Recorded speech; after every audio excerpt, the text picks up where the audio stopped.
चाहते, बल्कि वे उससे इस प्रकार पेश करना चाहते हैं कि ये केवल बड़े समुदायों के संबंध में ही सिफारिश कर रहे हैं। छोटे समुदाय उनकी सिफारिशों की परिधि में आते ही नहीं।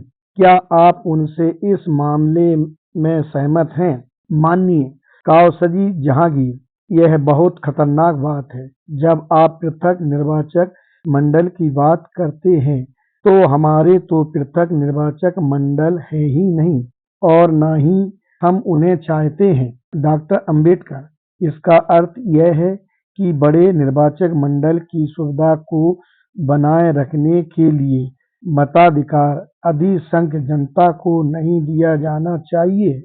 इससे तो यही निष्कर्ष निकलता है कि मतदाताओं की संख्या के अनुपात में माननीय काओसजी जहांगीर की जनसंख्या के वर्तमान अनुपात को बनाए रखने के लिए देश के अन्य लोगों को मतदाताओं की सूची में होना ही नहीं चाहिए। माननीय काओसजी जहांगीर, मेरे कहने का केवल यह अर्थ है कि छोटे छोटे समुदायों को खतरा नहीं होना चाहिए। डॉक्टर अंबेडकर, मताधिकार जब भी घटाया जाएगा आपकी स्थिति तो निसंदेह खतरे में पड़ जाएगी, और यदि आप यह महसूस करते हैं कि अन्य मतदाताओं के अनुपात में आपका स्थान नीचे आ जाएगा, तो आपकी सुरक्षा इसी में है कि या तो आप बहुमत पर विश्वास रखें या पृथक निर्वाचक मंडलों की मांग करें, लेकिन आप यह नहीं कह सकते क्योंकि हमें नीचे ढकेल दिया जाएगा, हम डूब जाएंगे। इसलिए अन्य समुदायों को यह लाभ नहीं दिया जाना चाहिए। आपके तर्क से सिर्फ यही अर्थ निकलता है और कोई नहीं। माननीय काओसजी जहांगीर, मैं यह तो नहीं कह रहा। अध्यक्ष, मेरा ख्याल है कि हमें अपना निष्कर्ष ही निकालना होगा। याद रखिए, हमने वयस्क मताधिकार को इसलिए माना है कि हम उसे एक आदर्श समझते हैं। हम रिपोर्ट का वह भाग स्वीकार चुके हैं। मैंने इन शब्दों का सुझाव दिया है, कम से कम बड़े समुदायों को यथासंभव अनुपातिक संख्या में मत प्रदान करेगी। सबसे पहले तो मैं समिति से कहूँगा कि ये शब्द ज्यों के त्यों रहें। यदि संभव हुआ तो प्रत्येक समुदाय को देगी। इसका कौन विरोधी है? इस बात को नोट किया जाएगा कि माननीय काओसजी जहांगीर, कर्नल गिदने और सरदार उज्ज्वल सिंह बाद वाले भाग से असहमत हैं। डॉक्टर अंबेडकर, यदि आप इसे मताधिकार समिति के समक्ष रखना चाहते हैं तो हम अब भी यही कहना चाहेंगे कि हमारी दृष्टि में वयस्क अधिकार का सिद्धांत दलित वर्गों पर लागू किया जाए। अध्यक्ष, वह तो हमारे पास पहले से ही है। 3 फुट। अन्यथा आप प्रत्येक पैराग्राफ में एक पूरक वाक्यांश जोड़ देंगी। अध्यक्ष, यह हम हर बार नहीं कर सकते। श्री जादव, ब्राह्मण और गैर ब्राह्मण तथा बंबई के विभिन्न समुदाय, दलित वर्ग और शेष सभी को शामिल किया जाए। अध्यक्ष, हम इस पर विचार नहीं कर सकते। डॉक्टर अंबेडकर का आग्रह था कि पैरा 13 से उनकी असहमति को अभिलिखित किया जाए। श्री फुट, मुझे केवल एक ही बात कहनी है। वयस्क मताधिकार की मांग पर आधारित समान आपत्ति को देखते हुए क्या आपको प्रत्येक पैरा को नोट करना आवश्यक है? क्या अंत में कोई सामान्य टिप्पणी नहीं होगी जिसमें श्री जोशी और उनके सहयोगियों की आपत्ति का उल्लेख होगा? अध्यक्ष, मेरे ख्याल में आपके लिए वही बेहतर होगा। मैं आपका दृष्टिकोण भली प्रकार समझता हूँ। डॉक्टर अंबेडकर, मैं यह आप पर छोड़ता हूँ। अध्यक्ष, यदि मुझे यह कहने दिया जाए तो मैं समझता हूँ कि यदि उदाहरण के लिए आपके कथन से यह आभास हो कि आपको महिलाओं के मत पर आपत्ति है तो आपकी बात गिर जाएगी। डॉक्टर अंबेडकर, हमारे पास उसके लिए बहुत ठोस कारण है। हम मानसिक रूप से पूरी तरह तैयार हैं और उस आधार पर जो भी आपत्ति उठाई जाएगी हम उससे निपट सकते हैं। सैद्धांतिक रूप में हमें महिलाओं के बारे में कोई आपत्ति नहीं है। श्री जादव, 25% का अधिकतम तो महिलाओं को मिल जाएगा और उसके बाद मताधिकार को और घटाने की आवश्यकता नहीं होगी। पूर्ण सम्मेलन की समिति उप समिति संख्या 6 द्वारा प्रस्तुत रिपोर्ट का सार।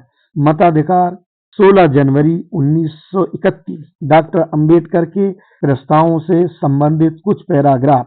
उप समिति ने निम्नलिखित पैरा के अनुसार सिफारिश की। पैरा 4 कि एक विशेषज्ञ मताधिकार आयोग की नियुक्ति की जाए, जिसे ये निर्देश दिए जाएं कि वह निर्वाचक मंडलों में तत्काल वृद्धि की व्यवस्था करे, ताकि वह कुल जनसंख्या कम से कम 10% को, बल्कि इससे अधिक, लेकिन कुल जनसंख्या के 25% से अधिक नहीं, को मताधिकार दिलाए, बशर्ते कि पूरी जांच पड़ताल के बाद ऐसा करना व्यवहार और वांछनीय हो। 2 कि इस वृद्धि की व्यवस्था के साथ साथ आयोग को ऐसी योजना शुरू करने की संभावना पर विचार करना चाहिए, जिससे उन सभी वयस्कों को जो प्रत्यक्ष मत के पात्र नहीं हैं, 20-20 के प्राथमिक वर्गों में या किसी अन्य उपयुक्त ढंग से वर्गीकृत किया जाए, ताकि प्रत्येक वर्ग से एक प्रतिनिधि सदस्य का चुनाव किया जा सके, जो प्रांतीय चुनाव में प्रत्यक्ष अर्ह मतदाताओं के रूप में उन्हीं निर्वाचन क्षेत्रों अथवा उनके लिए बनाए गए पृथक निर्वाचन क्षेत्रों में मत देने के पात्र होंगे। श्री जोशी, श्री शिवाराव, डॉक्टर अंबेडकर, श्री श्रीनिवासन, श्री केटी पाल और श्री जाधव इन प्रस्तावों को सर्वथा अपर्याप्त मानते हैं और उनका मत है कि वयस्क मताधिकार तत्काल शुरू किया जाना व्यवहार्य भी है और वांछनीय भी। पैरा 7 उप समिति की यह राय थी कि मताधिकार आयोग को मतदान के लिए अतिरिक्त अर्हता के रूप में उपयुक्त शैक्षिक अर्हता तैयार करने की संभावना पर विचार करना चाहिए। पैरा 8 उप समिति ने इस पर सहमति व्यक्त की। वर्तमान सैनिक सेना की अर्हता कायम रखी जाए और यह सिफारिश की कि मताधिकार आयोग को इस अर्हता के विस्तार पर विचार करना चाहिए, ताकि सहायक तथा प्रादेशिक बलों में सेवा को शामिल किया जा सके। पैरा 9 उप समिति इस बात से सहमत हुई कि महिलाओं के लिए विशेष अर्हताएं निर्धारित की जाएं और यह सिफारिश की कि मताधिकार आयोग को इस प्रश्न पर विशेष ध्यान देना चाहिए और उपलब्ध संस्था संवादिक आयोग की सिफारिशों तथा उप समिति में प्रस्तुत इस सुझाव को देखते हुए सांविधिक आयोग के प्रस्तावों में उल्लिखित आयु सीमा को 25 से घटाकर 21 कर दिया जाए। श्री जोशी, श्री शिवाराव, डॉक्टर अंबेडकर और श्री श्रीनिवासन पैराग्राफ 7, 8 और 9 में दिए गए प्रस्तावों से असहमत हैं। पैरा 3 उप समिति का विचार था कि मताधिकार के स्वयं विस्तार का कार्यक्रम निर्धारित करना उचित नहीं है। उसने इस बात को वरीयता दी कि यह प्रश्न प्रत्येक प्रांतीय विधानसभा पर छोड़ दिया जाए कि वह नए संविधान के प्रवर्तन की तारीख के बीत जाने के 10 वर्ष बाद स्वयं विवेकानुसार मताधिकार का विस्तार कर सकता है। श्री जोशी, श्री शिवाराव, डॉक्टर अंबेडकर तथा श्री श्रीनिवासन ने विचार व्यक्त किया कि मताधिकार के स्वयं विस्तार की वरीयता निर्धारित की जाए। चर्चा में डॉक्टर अंबेडकर ने कोई टिप्पणी नहीं की। श्री N.M. जोशी द्वारा उप समिति संख्या 6 मताधिकार की रिपोर्ट पर समिति के पूर्ण अधिवेशन 16 जनवरी 1931 में की गई टिप्पणियां। श्री जोशी, पैराग्राफ 9 पर मैं एक मुद्दे को स्पष्ट करना चाहता हूं। यह कहा गया है कि श्री जोशी, श्री शिवाराव, डॉक्टर अंबेडकर और श्री श्रीनिवासन ने पैराग्राफ 7, 8 और 9 में दिए गए प्रस्तावों से असहमति व्यक्त की है। मैं चाहता हूं कि यह बात नोट की जानी चाहिए कि हम महिलाओं की इस मांग के विरोधी नहीं हैं कि उनके लिए कुछ अर्हताएं निर्धारित की जाए।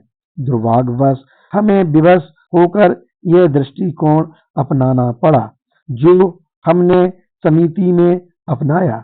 उसका कारण यह था कि समिति ने कुल मतदाताओं की एक विशेष सीमा निर्धारित कर दी थी और ऐसी परिस्थितियों में हमारा यह कर्तव्य हो गया कि हम उन लोगों के हितों की रक्षा करें जिन्हें मताधिकार से वंचित किया गया है, क्योंकि यदि हम उन लोगों की पत्नियों को मताधिकार देने के सिद्धांत को स्वीकार करते हैं जिन्हें मताधिकार दिया गया है, तो उन लोगों को मताधिकार देने की सीमा जिन्हें मताधिकार नहीं दिया गया है निश्चय ही अधिक होगी।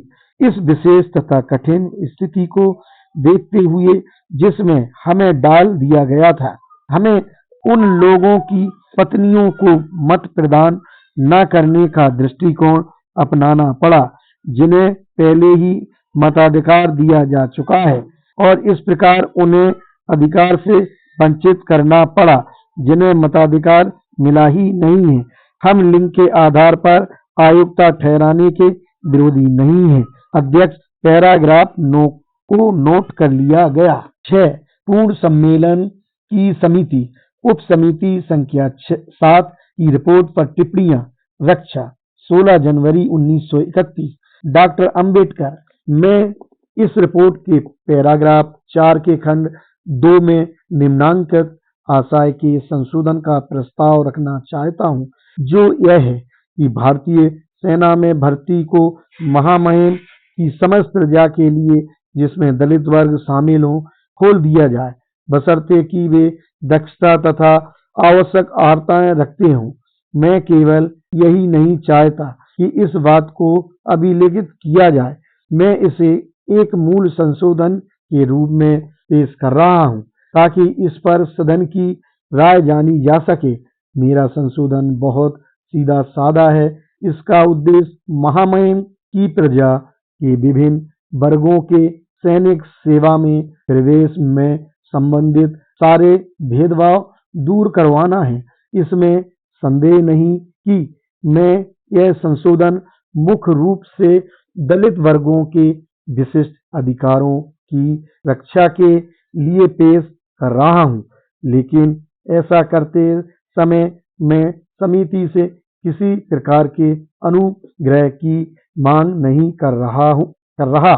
मैं तो उससे केवल यह अपेक्षा करता हूं कि वह उस सिद्धांत को व्यवहारिक रूप प्रदान करे जिसे भारत शासन अधिनियम में मान्यता प्रदान की गई है। उसमें कहा गया है कि महामहिम की प्रजा में किसी को उसकी जाति, धर्म या रंग के आधार पर लोक सेवा में प्रवेश से नहीं रोका जाएगा। इसलिए मैं नहीं समझता कि मैं कोई विशेष अनुग्रह की मांग कर रहा हूं। महोदय, मैं आपको यह भी बता दूं कि यह संशोधन सेवा संबंधी समिति द्वारा स्वीकृत नीति के अनुरूप है। यदि आप इस समिति द्वारा नियुक्त सेवा संबंधी समिति की रिपोर्ट देखने का कष्ट करें तो आप देखेंगे कि उक्त समिति ने यह सुनिश्चित करने की दिशा में गंभीरता पूर्वक प्रयत्न किया कि महामहिम की समस्त प्रजा को देश की लोक सेवाओं में उचित और पर्याप्त अवसर दिए जाएं और यह कि उन्होंने न केवल कुछ ऐसे मूल अधिकारों का प्रतिपादन किया जिनसे महामहिम की प्रजा को किसी भी लोक सेवा में प्रवेश से रोक के जाने पर संरक्षण प्राप्त हो सके, बल्कि उन्होंने प्रयत्न करके कुछ विशेष सिफारिश की जिनमें कुछ विशिष्ट समुदायों का उल्लेख किया, जैसे एंग्लो इंडियन और दलित वर्ग।